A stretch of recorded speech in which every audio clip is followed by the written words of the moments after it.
ने दिल्ली पे राज किया, उस किले से मेरा गांव 15 किलोमीटर दूर था। मैं आज भी युद्धवीर सिंह हूं, इसलिए हूं कि मेरी कौम में वो ताकत थी कि उनके हलक में लठ देते थे हमने लाल किला जो आगरे में है उस पे कब्जा किया, उसमें भूसा भर के आग लगाई, भूसा भर के आग लगाई उसके किले में, और उसके दादा की हड्डियों को निकाल के आग के हवाले कर दिया। ये थी जाट की ताकत औरंगजेब के सामने। लेकिन उत्तर भारत की तो गारंटी हम लेते हैं, जब तक जाट मौजूद है किसी से डरने की जरूरत नहीं है। संख्या किसी की कितनी हो जाए, जब तक जाट है सबकी प्रोटेक्शन है और सबको प्रोटेक्ट करेगा जाट।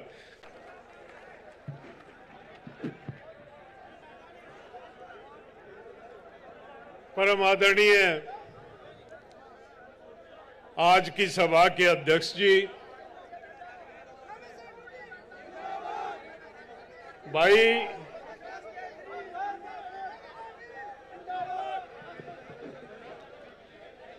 सम्मानित मंच, उपस्थित बिरादरी की सरदारी, माताओं, बहनों व नौजवान साथियों, मुझे पता आप लोग सुबह 10 बजे से आके यहां बैठे हैं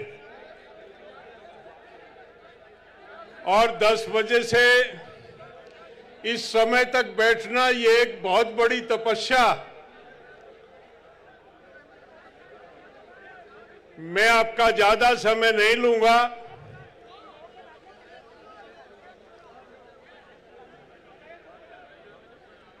मैं प्रणाम करता हूं आप सभी को। आज भाई यहां मेरे पास मंच के पास ना बोलें, जिसको बात करनी हो पीछे चले जाएं, पीछे चले जाएं। ये कोई अनुशासनहीन कौम नहीं है, ये जाट कौम का जलसा है। जाट कौम में जो है अनुशासन नहीं तो जाट नहीं। यहां से हट जाएं आप।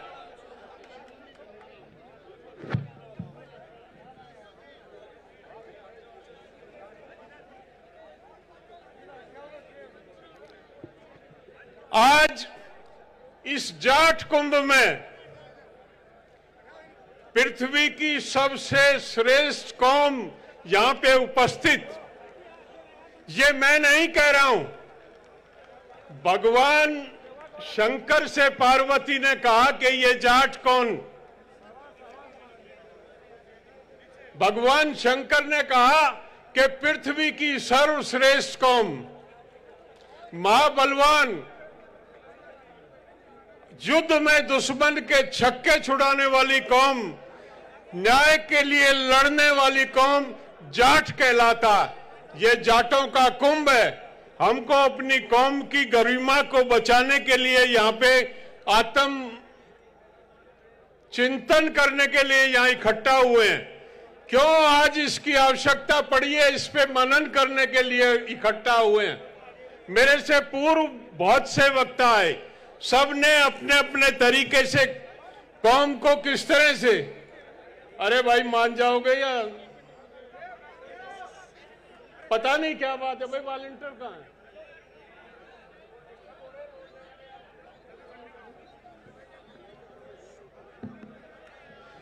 बीमारी नहीं है हम लोगों को कि बोलने की बीमारी है, जहां माइक दिखा वहां बोलने लग जाते हैं। हम आए अपने भाइयों से बात करने के लिए, हम आए अपने संगठन के व्याप पे कोई एक कार्य नीति तय करने के लिए, जिससे हमारे कौम के नौजवान को दिशा मिल सके। हमको बात करनी है, हमको चर्चा करनी है, हम कहां हैं, हमको जाना कहां है, वो रास्ता कौन सा। गंभीर विषय को लेकर चिंतन करने आए। मैं ऑल इंडिया जाट महासभा से पिछले 25 साल से जुड़ा हूं।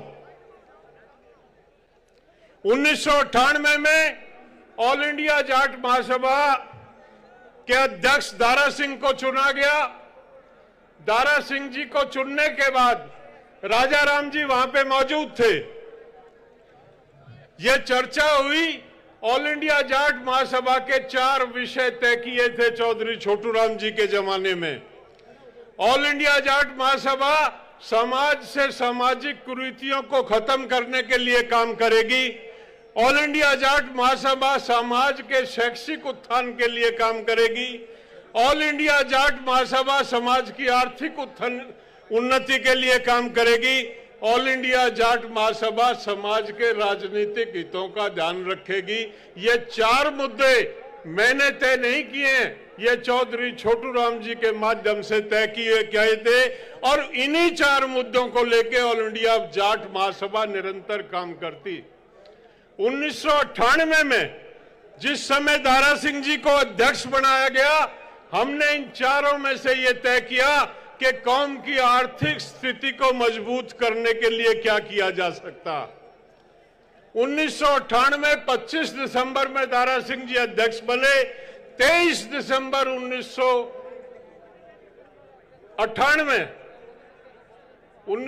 25 सितंबर 1998 में वो अध्यक्ष बने और 23 दिसंबर 1998 में जोधपुर से चौधरी चरण सिंह के जन्मदिन के अवसर पर जाटों को आरक्षण चाहिए, ये लड़ाई शुरू हुई।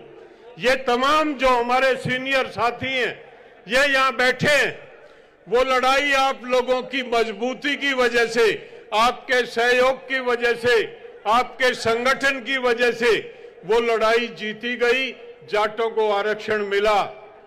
मुझे ये कहने में संकोच नहीं है, 1 लाख से ऊपर जाटों के बच्चों को ओबीसी मिलने के बाद इस राजस्थान में नौकरियों में जगह मिली। 1 लाख से ऊपर बच्चों को।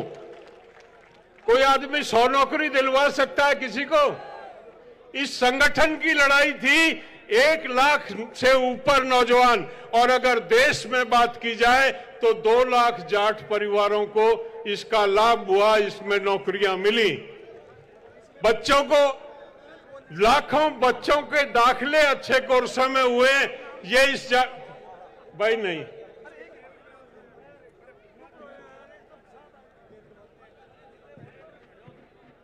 काम जब तक नहीं होगा, संस्था की उपयोगिता क्या? संस्था बनाई क्यों जाती है? संस्था का काम होता है कि वो समाज के हित में कार्य करे, कार्य योजनाएं बनाए। आज फिर ये क्यों नौबत आई? आज हम 23 साल के बाद उसी मैदान में फिर इकट्ठा हैं। कहीं कोई कमजोरी हमारे नेतृत्व को लगी, कहीं ना कहीं कोई खामी आई, कोई सुस्ती आई, कहीं ना कहीं धार कुंद हुई। उस धार को दोबारा से मजबूत करने के लिए ये आज का आयोजन किया गया। जिस तरह का राजनीतिक माहौल, जिस तरह का सामाजिक माहौल देश में बना हुआ, और सामाजिक माहौल में जिस तरह से हमारी कौम का नौजवान बह रहा, ये चिंता का विषय। अगर हमने अपने कौम के नौजवान को ये ना बताया कि हम कौन, हमारे पूर्वज कौन थे, हमारी क्या कुर्बानी इस देश और इस समाज के लिए है, वो बच्चे जानेंगे नहीं। बीच में एक युग आया था जब टेलीविजन के हिसाब से बच्चे बड़े होते थे, अब तो मोबाइल के हिसाब से बच्चे बड़े हो रहे हैं, उनको पता ही नहीं हम कौन है।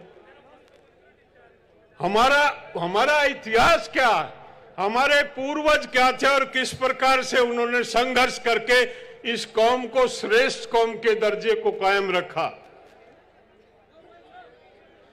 जाटों ने हमेशा, जाट की फितरत रही है, जाट ने हमेशा कर्म में विश्वास किया, जाट ने हमेशा मेहनत में विश्वास किया, जाट ने हमेशा पोप और पाखंड का विरोध किया।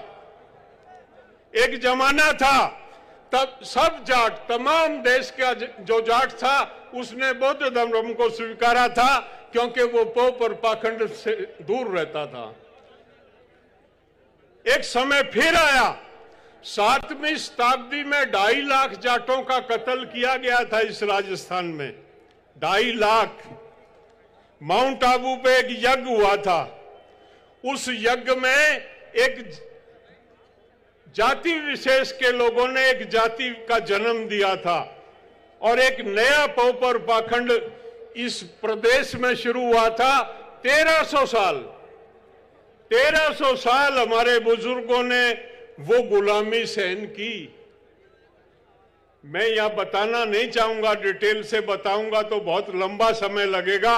आपने अपने बड़ों से सुना होगा कि आज से 100 साल पहले की स्थिति क्या थी समाज में हमारी, हम कहां थे, क्योंकि हम पोप और पाखंड का विरोध करते थे और वो शक्तियां मजबूत हुई, उन शक्तियों ने मजबूर होके हमारे समाज का उत्पीड़न किया। ऑल इंडिया जाट महासभा का गठन होने के बाद 1907 में ऑल इंडिया जाट महासभा का गठन हुआ। जाट ने अंगड़ाई ली और जाट ने तय किया कि अब ये जुल्म बर्दाश्त नहीं होगा, और उसी का नतीजा था कि सीकर में जब चौधरी छोटूराम आए थे, 1.25 लाख जाट पलकटी और कुआड़ी लेके उस सिस्टम को खत्म करने के लिए खड़ा हुआ था। उसी जाट महासभा के आंदोलन का ये नतीजा था। चौधरी छोटूराम पूरे राजस्थान का उन्होंने दौरा किया, वो सर्वे सर्वा थे उस टाइम जाट महासभा के। उन्होंने 2 बात कही हर मीटिंग में। चौधरी छोटूराम कहते थे, दुश्मन पहचानो, बोलना सीखो और दुश्मन पहचानो। बोलना तो सीख गया हमारा नौजवान, एक बात तो मान ली चौधरी छोटूराम की कि बोलना सीख गया, लेकिन दुश्मन नहीं पहचान पाए हम। आज हमको अपना दुश्मन पहचानने की जरूरत है कि हमारा दुश्मन कौन, हमारा मित्र कौन है, हमारा शत्रु कौन है। अगर उस पे हम काम नहीं करते हैं तो ये कौम कभी आगे नहीं बढ़ सकती। आज जिस तरह का राजनीतिक माहौल है, हमारी कौम को बखेरा जा रहा है, हमारे नौजवान को गुमराह किया जा रहा है, हमको उधर ले जाया जा रहा है जो हमारी नस्ल, जो हमारा डीएनए नहीं है, उस गली में हमको घुसाया जा रहा है। जाट, बहुत से लोग आज कहते हैं आज अगर आपको हिंदू बनना है तो एक दल विशेष का मेंबर बनना पड़ेगा, अगर आप दल विशेष के मेंबर नहीं है तो आप हिंदू नहीं रह सकते। भाई क्यों नहीं रह सकते? कौन हमको सर्टिफिकेट देगा कि हम हिंदू हैं या नहीं है? हम हिंदू थे, हम हिंदू हैं, हम हिंदू रहेंगे, कोई हमारे हक को छीन नहीं सकता। राम की बात करते हैं, हमसे सवाल करते हैं, हमसे बहस करते हैं। हमारा राम सोते राम, जागते राम, बैठते राम, उठते राम। किसान जब खेत जाने के लिए बैलों को खोलता है तो बोलता है ले राम का नाम। जब वो हल पे जुआ रखता है तो वो कहता है ले राम का नाम। जब वो गाड़ी के पंजारे बैठता है तो बोलता है ले राम का नाम। जब भी वो कोई शुभ कार्य करता है तो वो कहता है ले राम का नाम। लेकिन वो कभी किसी मंदिर में पानी चढ़ाने नहीं जाता। देखा है अपने बाप दादा को, अपने को, किसी को? ये अंतर आ गया जाट में। हमारे बाप दादा का राम उनके साथ रहता था, उनकी जेब में रहता था, निकाल के अपने से मिल लेते थे। आज हम राम को ढूंढने के लिए मंदिर में जाते हैं। एक पंडित जी कहता पानी चढ़ा दे। भाई पत्थर की मूर्ति है, ये तो वहां मकराना बनती है, एक कारीगर ने बनाई थी। बोला मैंने इसमें प्राण प्रतिष्ठा कर दी। भाई तेरा बाबू मरा, तने उसको ही प्राण प्रतिष्ठा क्यों नहीं करी? अपनी माँ की क्यों नहीं करी? अपने रिश्तेदारों की क्यों नहीं करी? अगर ऐसा ही प्राण प्रतिष्ठा करने वाला था, वो हमको बेवकूफ बनाता। आज से 50 साल पहले किसी गांव के, जाट के गांव में मंदिर नहीं होता था।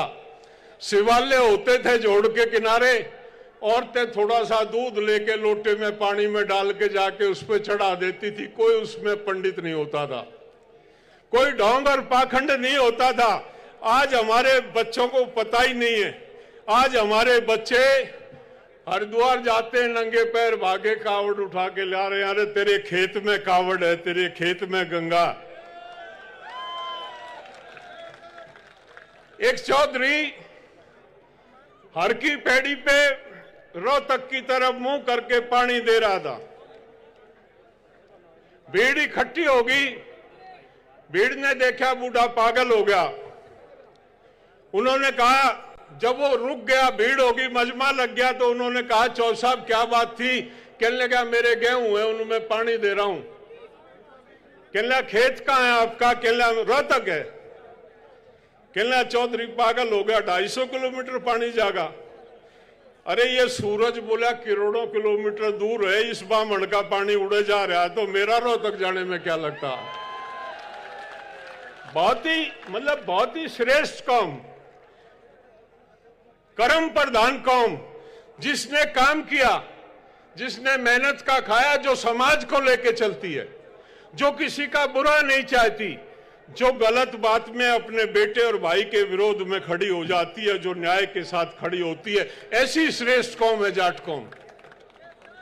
कहां जा रहे हैं हम? किस दिशा में जा रहे हैं? कौन सी दिशा हिंसा हमारी कौम में बनी है? इसमें एजेंडा है सामाजिक कुरीतियों का, इसलिए बोल रहा हूं राजा राम जी कि इस पे बोला नहीं कोई। नेता आते हैं, वो अपने नेता, हर आदमी बेचारे की मजबूरी है, वो अपनी पार्टी की बताने लगता। समाज में हमको समाज ठीक होगा तो जाट ठीक होगा, और जाट ही नहीं रहेगा तो फिर करेंगे क्या इस धंधे का?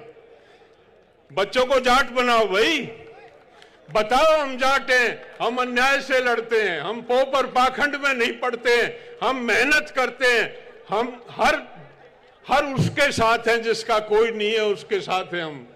वो कौम है हमारी, वो जाट है हम। हमको काम करने की आवश्यकता है, हमको जुड़ने की आवश्यकता, हमको अपने आप को संभालने की आवश्यकता। एक सुबह कह रहे थे, एक विधायक जी पूर्व मंत्री थे, वो कहने लगा अगर नियम अनुसार होगा तो कार्य हो जाएगा। अरे आपको नियम तोड़ने के लिए भेजा विधानसभा में, जो नियम हमारे अनुसार नहीं, जो नियम हमारे अनुसार नहीं है उसको बदल दो, इसलिए विधानसभा बनाई जाती है। क्या होता है नियम अनुसार नहीं होगा, लेकिन कमजोर नेतृत्व तो ऐसी बातें करता, नियम बताता। कहीं ना कहीं आपका दबाव कम, लाखों जाट बैठे हैं और नियम बताया जा रहा है। हम देवीलाल जी के साथ रहे, मुझे देश के जो क्रीम थी उनके साथ रहने और सीखने का मौका मिला मुझे। मैं चौधरी चरण सिंह के चरणों में बैठ के मैंने सीखी राजनीति में, 7 साल उनके चरणों में रहा।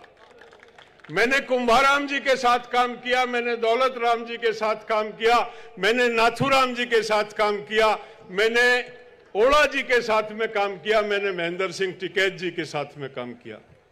जो तोप थी हिंदुस्तान में अपने समय की, मुझे सौभाग्य मिला सबके साथ काम करने का। एक दिन हम एक काम से गए, चौधरी देवीलाल जी के यहां बैठे थे, बोला हर्षवर्धन आजा भाई, ये बच्चे आए इस काम के लिए। तो हर्षवर्धन कहने लगा जी ऐसा कोई नियम नहीं है। कहने लगा वो नियम जो नहीं है ना उसको ले आओ, उसको बदल देंगे हम, काम तो यही होगा जो ये कह रहा है। ऐसा नेता चाहिए हमको, ऐसा नेता चाहिए इस कौम को, जो इस तरह से कौम की मजबूती के काम करे। आपको चुन दिया हमने, विधानसभा भेज दिया, आपका दायित्व है। गलत सही क्या होती है? हम कोई सूरज चांद तुड़वा के थोड़ी मंगा रहे हैं। हमारी गली नाली मोहल्ले की जमीन की छोटी मोटी समस्याएं कोई बदली है, कोई थाने तहसील का केस होगा, नियम क्या करेगा उसमें? तेरा काम ये है तू फैसिलिटेट कर लोगों के साथ। तो ये इस तरह की बातें करना हमको बिल्कुल एकदम से बड़ा, कहीं ना कहीं जब दबाव कम होता। हमने आंदोलन चलाया 13 महीने दिल्ली में। जब दिल्ली में आंदोलन कर रहे थे तो हमने घेराबंदी कर ली, 8 नंबर फेल हो गया हमारा, दिल्ली जयपुर रोड। दिल्ली जयपुर रोड का जुआ पकड़ने के लिए कोई तैयार नहीं हुआ। मैं मीटिंग में बैठा था संयुक्त किसान मोर्चे की।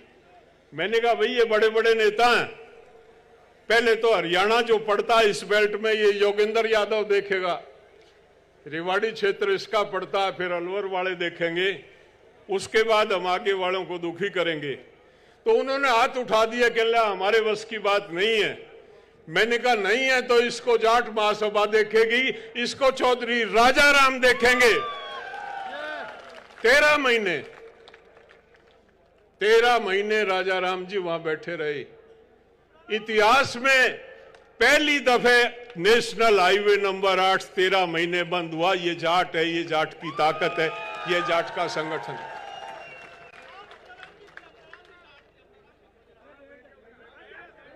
कुछ लोगों की आदत है, कुछों को बेचारों को बोलने की बीमारी कोई नहीं।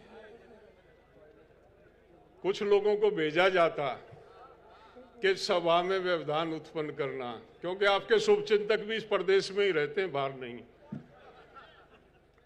तो लड़े हम, जीते हम। एक किसान आंदोलन 1906 में हुआ था जिसको अजीत सिंह ने लड़ा था, पगड़ी संभाल जट्टा का नारा दिया था, वो भी आपने चलाया था।